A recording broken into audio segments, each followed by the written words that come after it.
이 시간 함께 볼 하나님의 말씀은 열왕기상 18장 1절부터 15절 말씀입니다.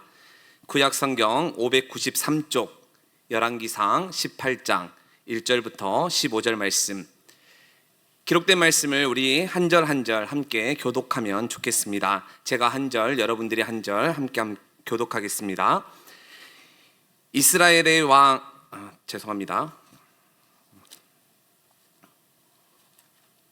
열왕기상 18장 1절부터 15절 말씀을 보겠습니다. 많은 날이 지나고 제3년에 여호와의 말씀이 엘리야에게 임하여 이르시되 너는 가서 아합에게 보이라. 내가 비를 지면에 내리리라.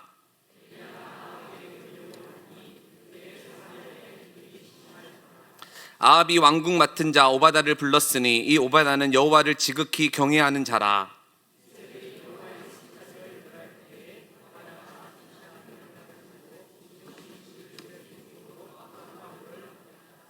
아합이 오바다에게 이르되 이 땅의 모든 물 근원과 모든 내로 가자. 혹시 꼴을 얻으리라. 그리하면 말과 노새를 살리리니 짐승을 다 잃지 않게 되리라 하고,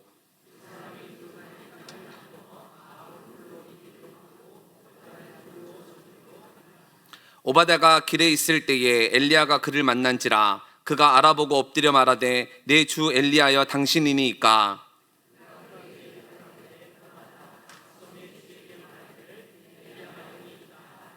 이르되 내가 무슨 죄를 범하였기에 당신이 당신의 종을 아합의 손에 넘겨 죽이게 하려 하시나이까.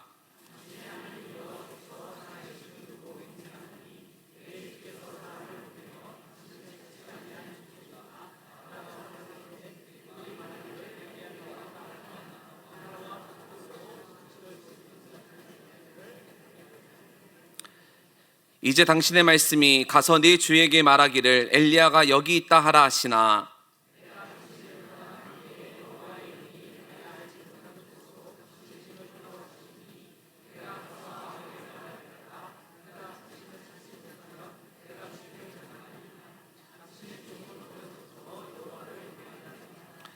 이세벨이 여호와의 선지자들을 죽일 때에 내가 여호와의 선지자 중에 100명을 50명씩 굴에 숨기고 떡과 물로 먹인 일이 내 주에게 들리지 아니하였나이까.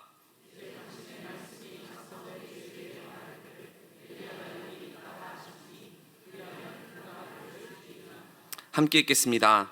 엘리야가 이르되 내가 섬기는 만군의 여호와께서 살아계심을 두고 맹세하노니 내가 오늘 아합에게 보이리라. 아멘. 성경엔 많은 믿음의 인물들이 나옵니다. 그들 모두가 다 완벽한 삶을 살았던 것은 아니지만 그래도 그들의 삶을 뒤따라가다 보면 많은 것들을 배울 수가 있습니다. 그들이 어떤 삶을 살았는지 또 어떤 일들을 행했는지 자세히 살펴보면 많은 유익들을 얻을 수가 있죠. 그런 의미에서 이 시간 유명하지는 않지만 우리에게 큰 도전을 주는 한 믿음의 인물을 여러분들에게 소개하려고 합니다.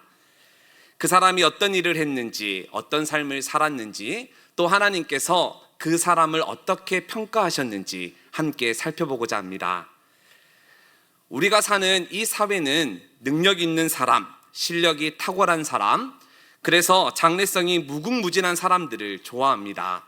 무엇이든지 잘하고 언제나 많은 결과물들을 만들어내고, 그래서 수많은 사람들이 있어도 금방 두각을 나타내는 사람, 그런 사람들을 좋아하죠. 오늘 본문에 등장하는 엘리야가 바로 그런 사람입니다. 엘리야는 능력도 있고 실력도 탁월했습니다. 그래서 이스라엘에 살던 수많은 사람들이 그를 주목했죠. 그는 어디서나 두각을 나타냈습니다. 그는 참 많은 기적을 행했습니다. 그리고 그가 한 말은 삶에서 그대로 또 이루어졌습니다. 그래서 많은 사람들이 그의 말과 행동을 눈여겨보았고 그의 말과 그의 행동에 많은 사람들의 관심이 집중되었습니다. 다시 말해 엘리야는 지금으로 말하면 수많은 구독자를 보유한 유튜버, 또 수많은 팔로워가 있는 인플루언서나 셀럽이라고 할 수가 있겠습니다. 이처럼 엘리야는 그 당시 누구보다 가장 핫한 인물이었고 대중들의 관심을 가장 많이 받았던 사람입니다. 신화를 연구했던 조셉 캠벨이라는 학자가 있습니다. 이 사람의 말에 따르면 모든 신화엔 영웅이 등장하는데 신화에 나오는 영웅들에겐 한 가지 분명한 특징이 있습니다. 처음엔 그들도 우리처럼 지극히 평범했습니다. 그런데 특별한 사건 이후 기원을 얻고 큰 능력을 얻게 되어 그 능력을 바탕으로 사람과 나라를 구해냅니다. 대부분의 영웅 이야기가 이런 패턴으로 되어 있는데 사람들은 이런 이야기를 유독 좋아하죠. 그래서 헐리우드 영화를 보면 그런 방식으로 지금도 영웅 이야기가 만들어지고 있습니다. 그런데 엘리야는 달랐습니다. 그는 처음부터 비범했죠. 처음부터 그는 참 대단한 사람이었습니다.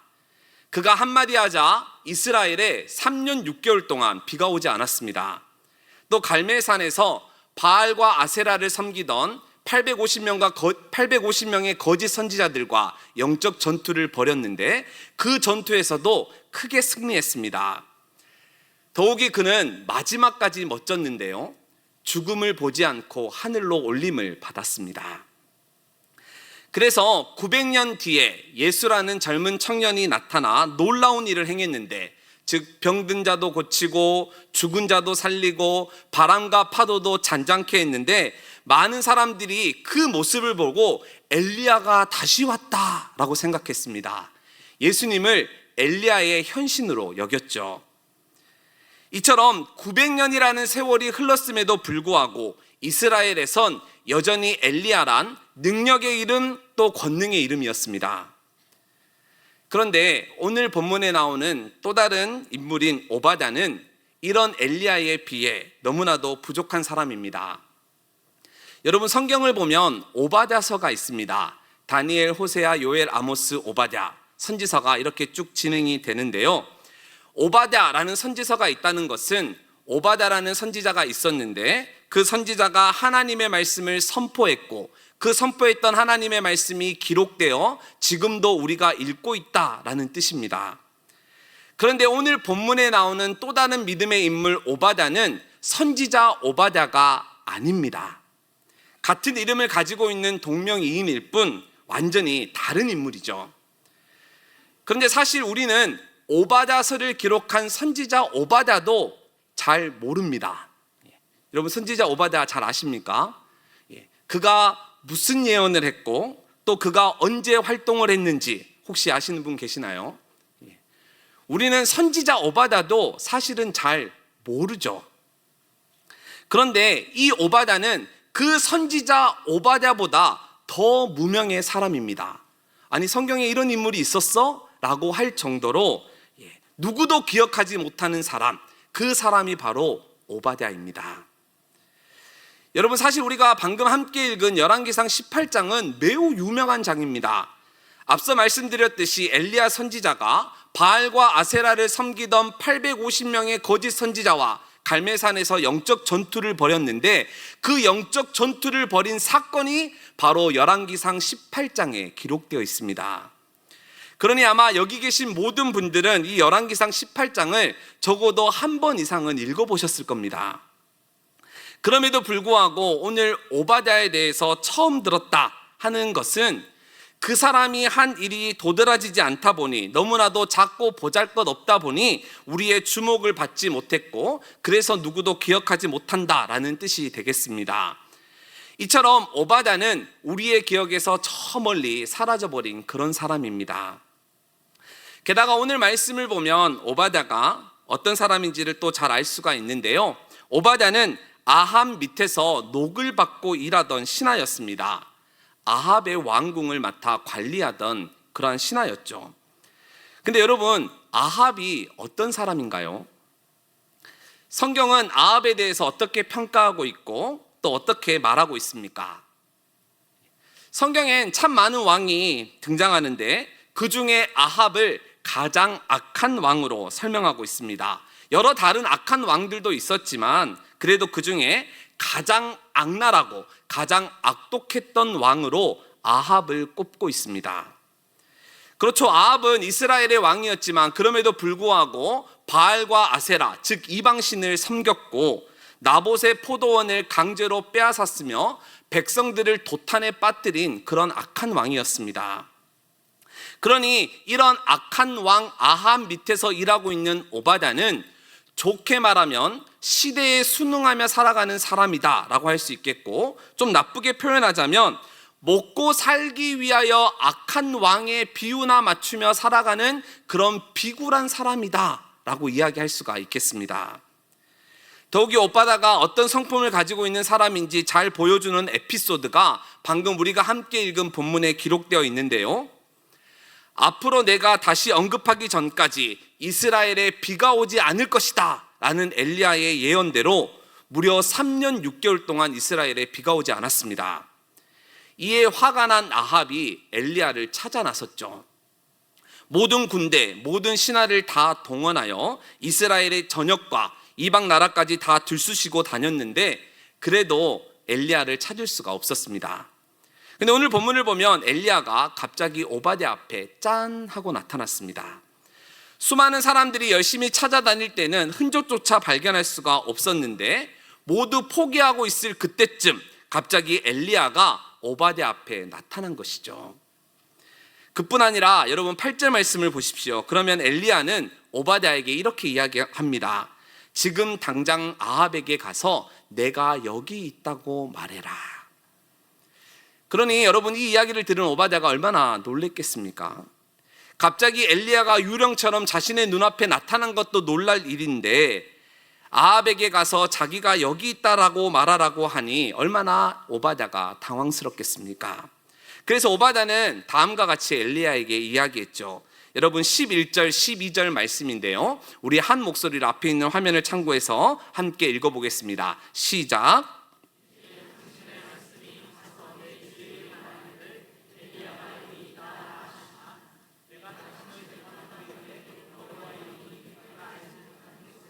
당신을 이끌어 가시리니 내가 가서 아합에게 말하였다가 그가 당신을 찾지 못하면 내가 죽임을 당하리이다. 당신의 종은 어려서부터 여호와를 경외하는 자라. 아멘. 여러분 말씀을 읽었는데요, 사실 오바댜가 한 말의 핵심은 딱 한 가지죠. 내가 가서 아합에게 말했는데 갑자기 천사가 나타나 당신을 다른 데로 데리고 가면 어떻게 합니까? 그럼 나는 거짓말쟁이가 되고 그럼 나는 분명히 죽게 될 것입니다. 바로 이것이 오바댜가 엘리야에게 하고자 한 말의 핵심이라고 할 수 있겠습니다. 오바댜는 아합 왕 밑에서 일하던 신하였기에 아합이 어떤 사람인지 누구보다 잘 알고 있었죠. 그가 얼마나 잔혹하고 그가 얼마나 악랄한 사람인지 오바댜는 그 누구보다 잘 알고 있었습니다. 그래서 오바댜는 두려운 나머지 3번이나 간곡하게 엘리야에게 나는 못합니다. 나는 못합니다. 나는 못합니다. 그렇게 말했습니다. 즉 오바댜는 자신의 생명을 그 누구보다 소중히 여기는 그런 사람입니다. 맞서 싸우기보다는 쉽게 타협하고 부딪히기보다는 쉽게 물러서는 그런 나약한 사람이었죠. 무슨 큰 일을 할 수 있는 배짱이나 능력이 전혀 없는 사람, 앞장서서 일을 추진할 배포나 실력도 전혀 없는 사람, 그 사람이 바로 오바댜입니다. 그런데 이렇게 심약한 사람이요, 또 별다른 능력도 없는 그런 사람이지만 그럼에도 오바댜가 긴 시간 동안 묵묵히 감당했던 일이 있었습니다. 그 누구도 알아주지 않지만 그럼에도 불구하고 홀로 큰 책임감을 가지고 꾸준히 감당한 일이 하나 있었습니다. 그것은 바로 밥을 먹이는 일이었는데요, 오바댜는 한 명이 아니라 무려 100명의 사람에게 밥을 먹이는 일을 했습니다. 여러분 4절을 보십시오. 그러면 이세벨이 여호와의 선지자들을 멸할 때에 오바댜가 무려 선지자 100명을 50명씩 굴에 숨기고 그들에게 떡과 물을 공급해 주었습니다. 그들에게 양식을 제공해 주었죠. 여러분 이 일은 작은 일이지만 그래도 결코 쉬운 일은 아닙니다. 걸리면 당장 목숨을 잃을 그런 일이죠. 생명을 걸어야만 하는 그러한 일이라고 할 수 있습니다. 그런데 우리가 앞서 살펴보았듯이 오바댜는 자기 생명을 매우 소중히 여기는 사람입니다. 자기 생명을 잃게 될 바가 전전긍긍했던 그런 나약한 사람이었죠. 그런데 그랬던 그가 이세벨이 여호와의 선지자들을 죽일 때에 생명을 걸고 그 여호와의 선지자들을 몰래 빼돌렸습니다. 그리고 긴 시간 동안 그 선지자 100명에게 떡과 물을 공급해 주었습니다. 여러분, 이 시기가 지금 어떤 시기입니까? 이스라엘 전역에 비가 오지 않아 물을 구하기 너무나도 힘든 시기였죠. 왕조차도 물을 찾아다녀야 하는 그러한 시기였습니다. 그러니 한번 생각해 보십시오. 100명이나 되는 사람들, 그 사람들을 매일같이 먹이는 이 일이 쉬운 일이었을까요? 그들을 동굴에 숨긴 뒤에 그들의 필요를 채워주고 그들의 먹을 것을 공급해주는 이 일이 간단한 일이었겠습니까? 아니죠. 이 일은 정말 많은 수고를 필요로 하는 일이었고 정말 손이 많이 가는 그런 귀찮은 일이었습니다. 게다가 여러분, 이 일은 주목받는 일이 아닙니다. 이 일은 몰래 숨어서 해야 하는 일이었기 때문에 아무리 열심히 한다 하더라도 인간적인 보상을 받을 수 없는 그런 일입니다. 즉, 엘리야는 처음부터 끝까지 모두가 부러워할 만한 그런 멋진 일을 했습니다. 누가 보아도 우와 할 정도로 그런 대단한 일을 했죠. 하지만 오바댜는 아닙니다. 그는 우리가 한번 해보고 싶다라고 말할 만한 그러한 멋진 일을 한 것이 아닙니다. 오히려 그는 우리가 외면하고 싶은 일, 모두가 피하고 싶어하는 그 일을 감당했습니다.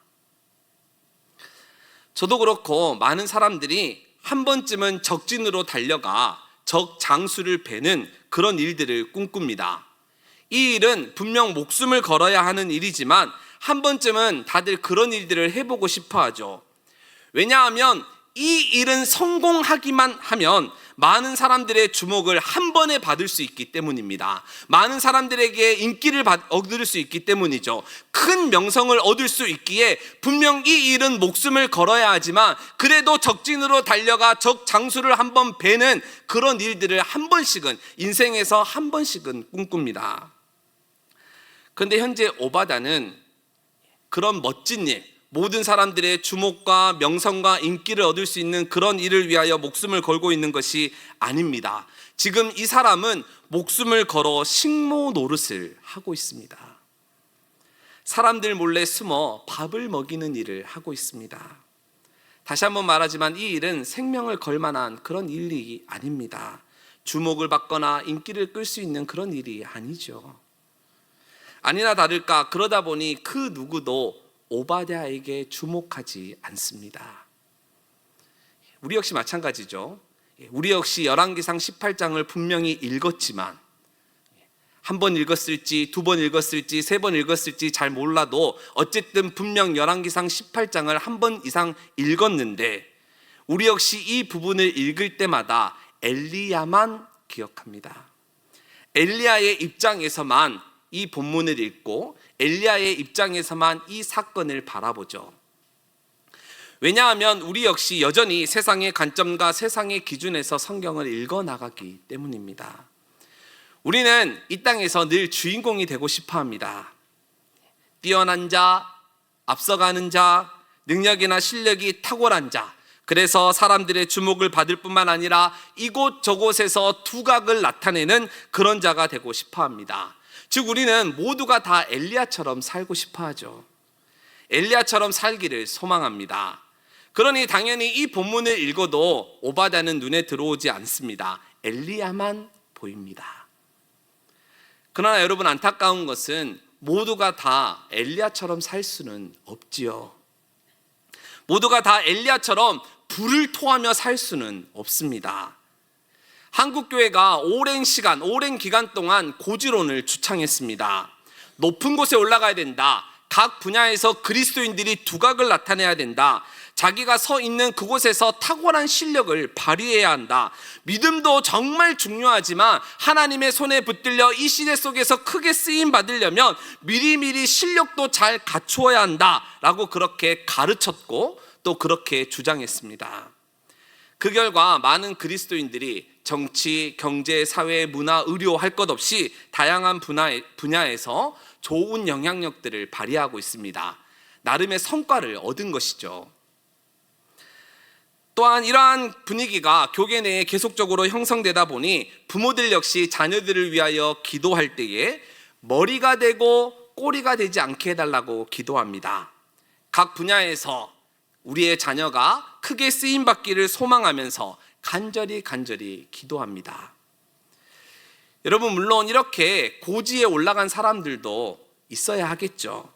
하나님 나라엔 엘리야와 같은 자도 분명 필요합니다. 하지만 반대로 하나님 나라엔 오바댜와 같은 자도 필요합니다. 드러나지는 않지만 그래도 묵묵히 말없이 섬길 자도 반드시 필요하죠. 여러분, 한국교회가 고지론 계속적으로 이야기하는데 과연 고지에 몇 명이나 올라갈 수 있습니까? 기껏해야 한두 명이죠. 만약 많은 사람들이 올라갔다면, 또 많은 사람들이 올라갈 수 있다면 이미 그곳은 고지가 아닙니다. 그곳은 평지죠. 그리고 이 땅에서, 이 세상에서 벌어지는 여러 경기들을 보십시오. 한 팀이 올라가면 당연히 다른 한 팀은 떨어질 수밖에 없습니다.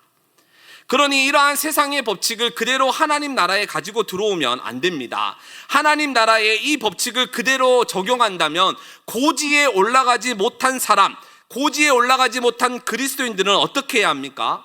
세상 속에서 승리하지 못한 주의 백성들은 어떻게 해야 하는 거죠? 그들은 다 실패한 인생입니까? 주님께 쓰임받지 못하는 건가요?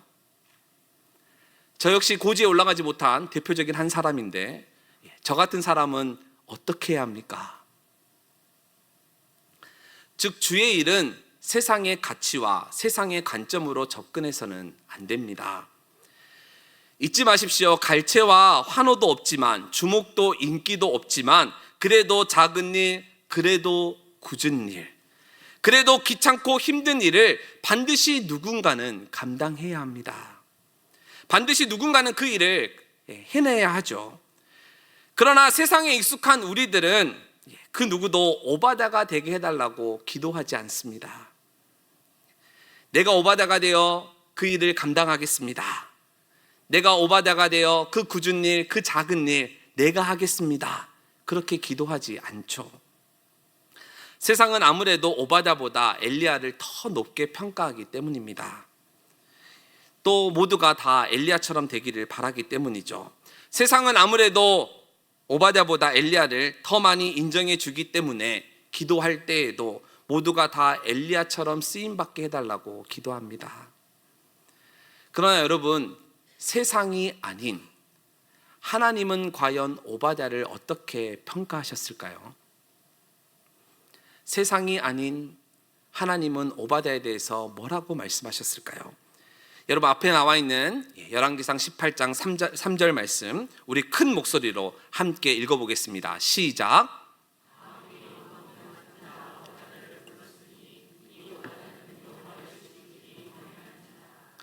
성경은 오바댜를 가리켜 여호와를 지극히 경외하는 자라 그렇게 평가하고 있습니다.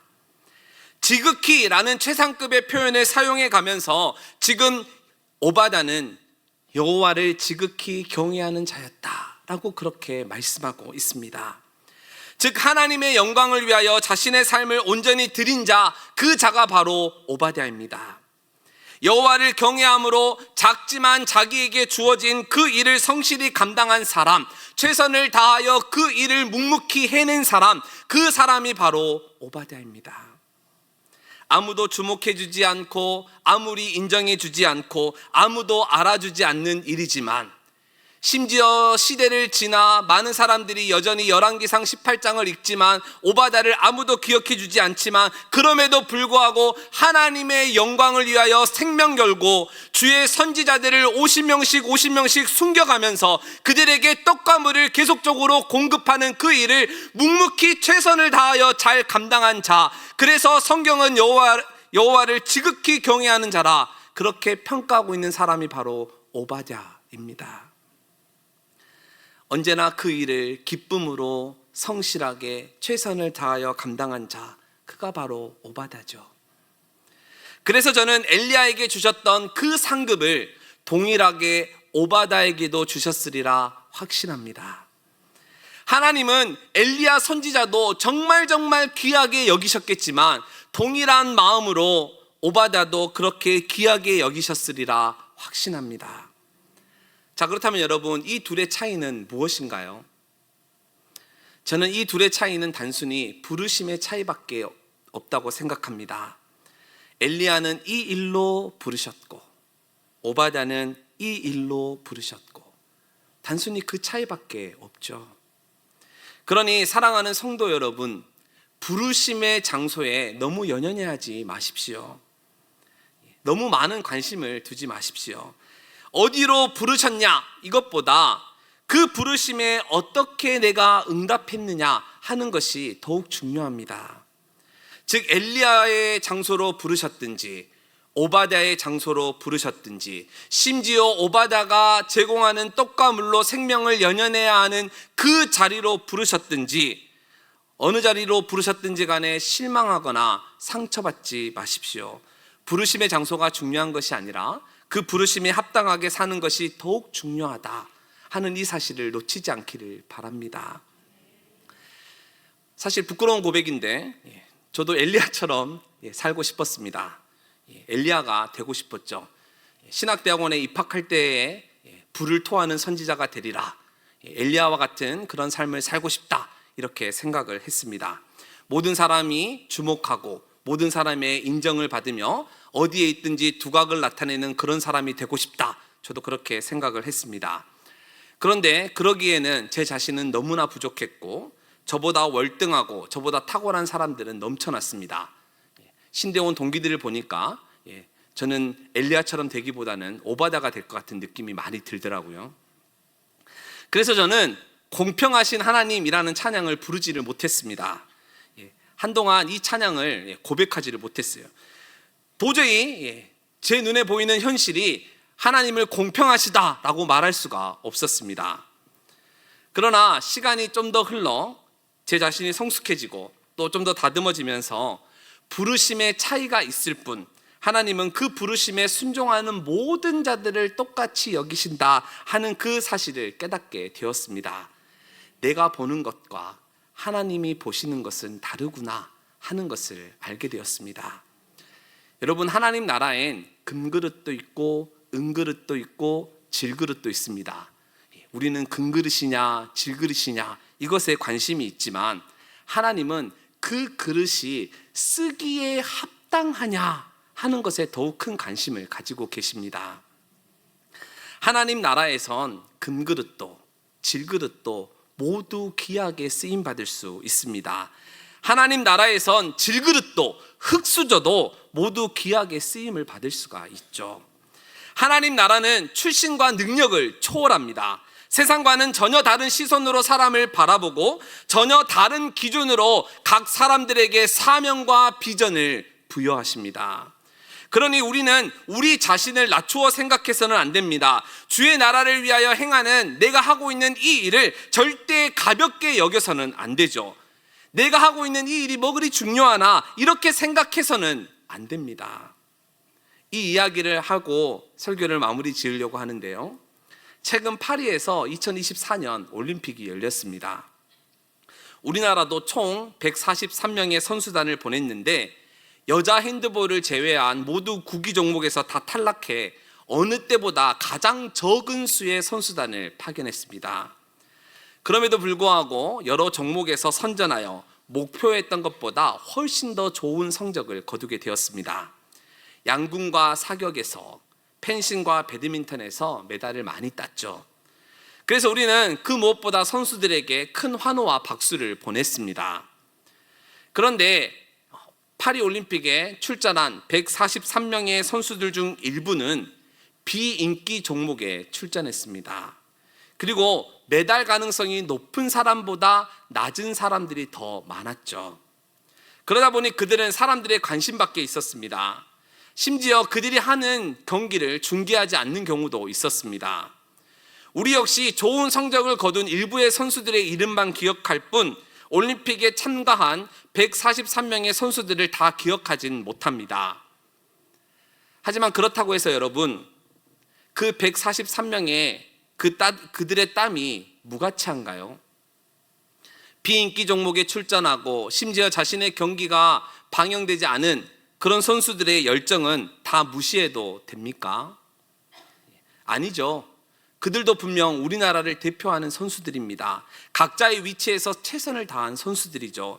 그래서 우리는 성적에 상관없이 인기와 무관하게 그들의 수고와 그들의 열정을 존중합니다. 그들이 유명하지 않아도, 그들의 경기가 중계되지 않았어도 우리는 올림픽에 참여한 모든 선수들을 동일한 마음으로 응원했고, 또 그들에게 한결같이 힘찬 박수를 보냅니다. 자, 그렇다면 여러분, 하나님은 어떠실까요? 어떻게 보면 우리도 하나님 나라를 세워가는, 하나님 나라를 대표하는 선수들입니다. 물론 우리는 유명하지 않습니다. 메달 가능성도 매우 낮습니다. 우리가 하고 있는 그 사역과 수고는 방송되지 않으며, 우리가 하고 있는 그 수고는 그 누구도 주목하지 않습니다. 하지만 그럼에도 불구하고 우리는 믿음이 있기에, 부르심이 있기에 각자의 영역에서 구슬땀을 흘려가며 하나님 나라를 위하여 최선을 다하고 있습니다. 가정에서, 교회에서, 직장과 여러 단체와 모임에서 계속적으로 그리스도의 향기를 드러내고 성도로서의 합당한 삶을 살고자 노력하며 애쓰고 있습니다. 큰일, 대단한 일, 멋진 일은 아니지만 그래도 주님을 위하여 작게나마 헌신하고 수고하고 있습니다. 따라서 하나님도 이런 우리들을 보시고 끝까지 응원하시며 힘찬 박수를 보내고 계실 줄 믿습니다. 그뿐 아니라 하나님께서는 우리가 하고 있는 그 작은 일, 그 작은 수고를 절대 허투루 여기지 않으시고 귀하고 값진 것으로 채우시고 보답해 주실 줄 믿습니다. 누구는 여호와를 지극히 경외하는 자라. 누구는 여호와를 지극히 경외하는 자라. 하나님께서 오바댜에게 하셨던 것처럼 그렇게 우리를 평가하시고 또 그렇게 우리를 칭찬해 주실 줄 믿습니다. 그러니 언제나 이 사실을 잊지 않고, 엘리야가 아니더라도, 비록 오바댜라 할지라도 교회를 아끼고 사랑하는 마음으로 주차 봉사도 하시고 식당 봉사도 하시고 다음 세대를 가르치고 교육하는 일도 힘쓰시고 흑암에 놓인 백성들에게 복음을 전하는 삶을 살고자 애쓰고 노력하는 그런 모든 성도들이 되기를 진심으로 축원합니다. 주님의 귀한 사랑을 이웃과 지역에 흘려보내는 우리 모두가 되기를 진심으로 소망합니다.